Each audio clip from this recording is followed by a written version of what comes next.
Hello, hello, hey guys, and welcome to another episode of Inglês no Rádio. Today I am here with the one, the only Felipe. Felipe, how are you doing, man? I'm doing good. How are you? I am doing okay. Doing okay, can't complain.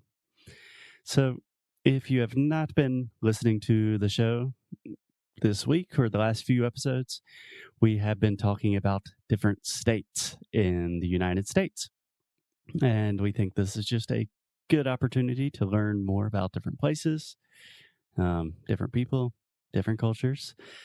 And I wanted to have Felipe on the show because you have specific experience for just pretty much just one state in the US, which is the state of Alabama. Yep.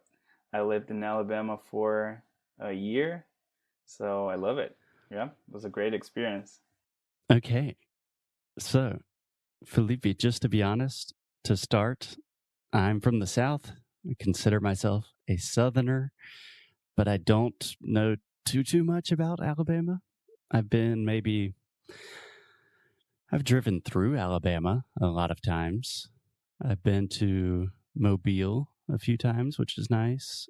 I've been to Tuscaloosa maybe once and Montgomery maybe once, but not in like 10 years. So you're the expert today. So first, just tell us, what were you doing there? Like, how was the experience? Okay, so there's this program in Brazil, or there was actually. It was called Ciências Sem Fronteiras, or Science Without Borders, and they would Mhm. send, especially engineering students, they would send them abroad, either to the United States and Australia at first, if I'm not mistaken, and then at some point they're just sending them everywhere, like Germany, Portugal, everywhere. Right. So, and then you got to choose the country, but sometimes it didn't work. Like my friend, he wanted to go to the United States, but he ended up going to Australia. And but you can choose where exactly, because, well, Brazilians, like, we want to go to New York or California, but yeah.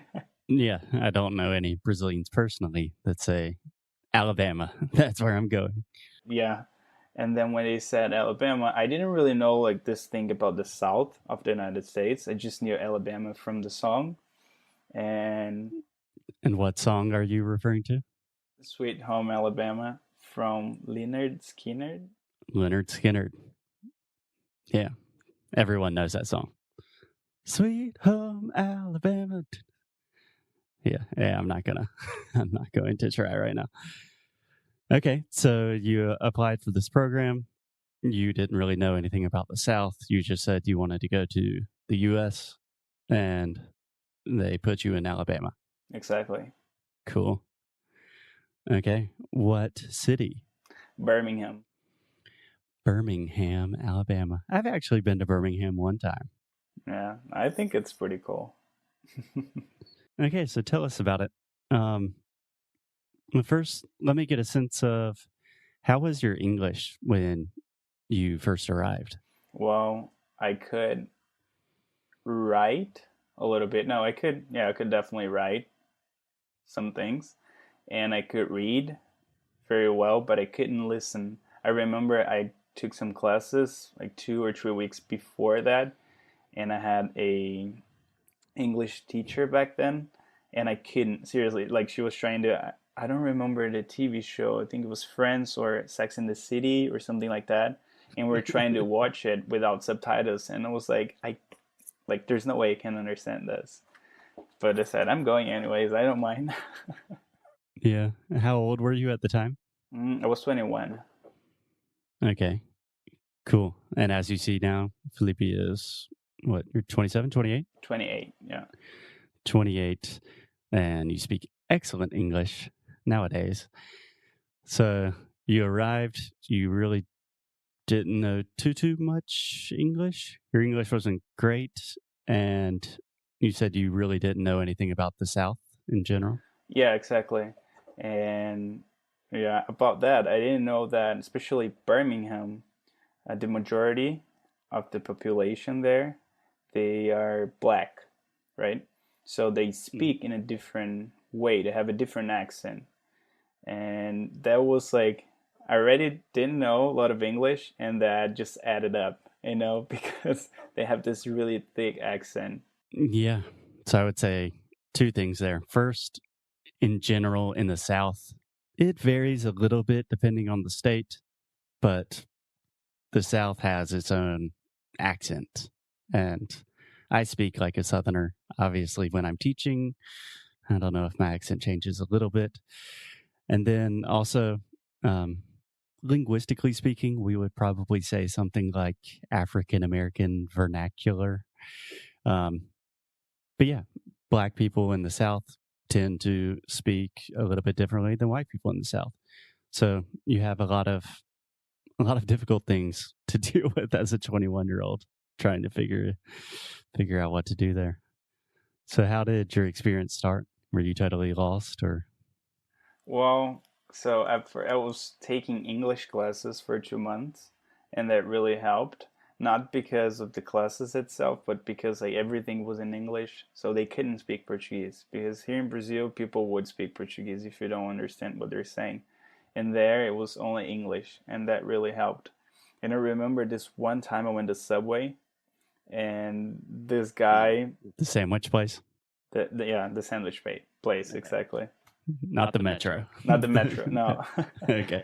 And I went to Subway, and this guy, he had what you just said. He was black, and he was from the South, so it was very hard for me to understand. I remember him saying, "What kind of cheese?" But he said it like, "What kind of cheese?"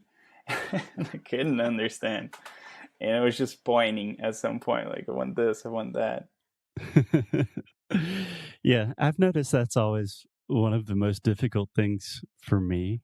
Like in Portuguese, the thing I get most nervous about is like spoleto or restaurants where you can choose and they're asking you a lot of different options. Yeah, that's tough. Okay. So you were there for a year. Did you have the opportunity to learn a lot, to make friends, to travel a little bit? Yeah, I went to UAB, University of Alabama, not the famous one, which is in Tuscaloosa, Hmm. but that was in Birmingham, and it was very international. And as you expect, like we made a lot of international friends but some Americans too, but mostly international people from Saudi Arabia or Turkey or just like everywhere, Japan, Right. and yeah, so that's what happened. And like at some point, I don't remember exactly when, but I really start to actually enjoy and like the accent, because that like in my brain, people there, especially the people who are serving at the restaurants, they're really kind to me, and that kind of like it made it made a connection. So Southern accent equals to kind people. This is how I felt. Yeah. Yeah. For those of you who do not know, Southern hospitality is it's like a thing. A lot of Southerners are, despite our many flaws, we are known to be like a very kind and welcoming and will feed you food and be nice to you. Exactly. Cool. I think that's a really important thing to think about because I had the same click for me with Brazilians. Like when I made my first friend in Brazil, I was like, oh, Brazilians are cool. And this is what I wanted to. I want to hang out with them. So it was never really about the language itself, or at least not in the first place. So, how long would you say it took you to really feel comfortable with the language, the accent? Well, I remember getting there, and I think in the first 2 months, I couldn't really understand much, but I would do just the basics. I remember at Starbucks, I would be like, I want a cappuccino, I want a cappuccino, like grande, because like at Starbucks you say grande, small, like they have venti, they have the names. Tall. Yeah, tall is small. Yeah, so stupid. And I remember saying like like I was trying to rehearse when I was in line, and and I would say like something like, "I want a cappuccino," and they would be like, "With or without sugar," and that was too much. I would say yes. Shit. Yeah. Yeah, that's always hard. So I remember Yeah. that in the first 2 months, but after some time, I remember being very frustrated because like I had a lot of Brazilian friends, but I wanted to be able to communicate, and I like writing, I like talking, so I didn't want to say I'm good. I wanted to say like, yeah, it's not being that good because of this and that. So I started seeing a counselor. It's kind of like a therapist kind of thing. Hmm. And it was actually where I felt more comfortable speaking. Yeah. Because like she was paying to talk, she was being paid to talk to me by Yeah. someone.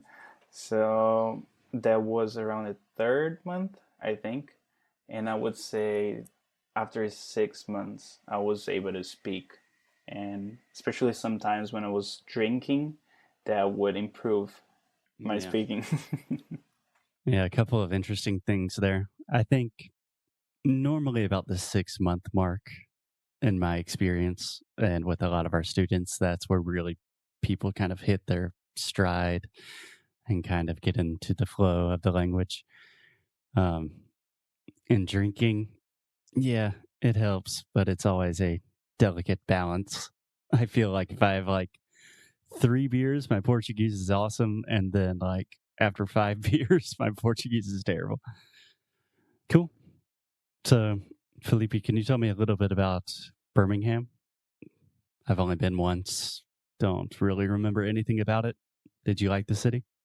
Oh, well, I did. The public transportation is not that good, but I could do everything like at the university. So they have a really nice rec center where I could work out and just chill, like meet my friends.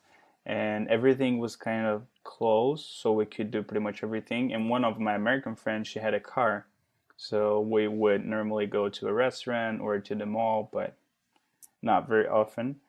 So I think when you go to university, and I think it's the same here in Brazil, like everybody's kind of poor, so we do everything in campus and you look for deals, Yeah. student night and I don't know, something like that. Yeah. In this case, you'd say on campus. On campus. Okay. Yeah. Cool.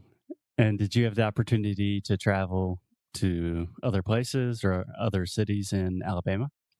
I went to Atlanta, but that's not Alabama. It's actually Georgia, right? But Hmm. it was very, very close, and I had the Six Flags, but I didn't go. Like we went one day, but it was closed because of a storm, apparently.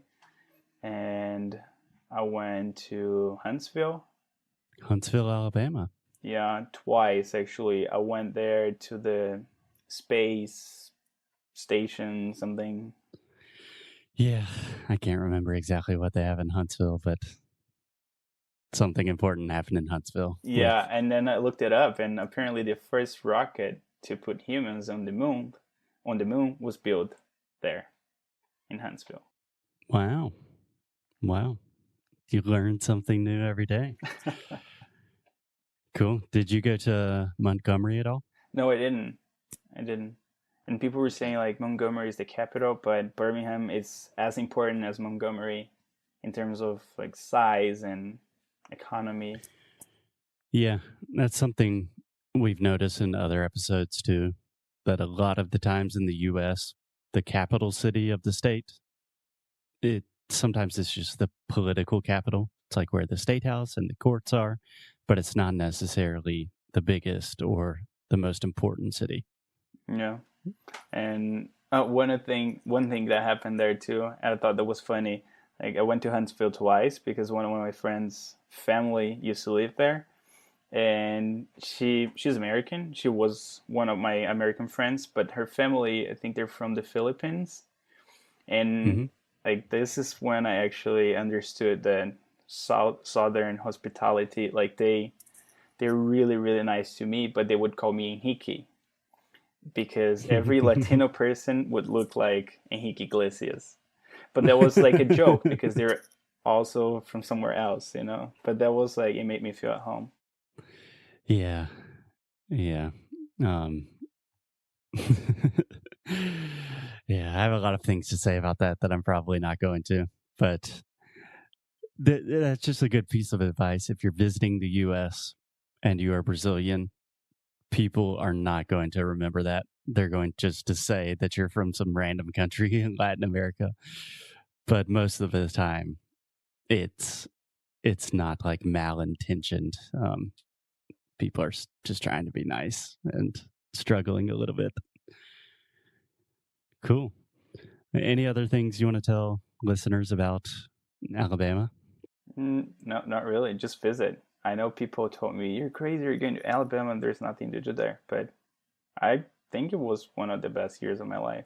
Yeah. Yeah, I think that's a great piece of advice too.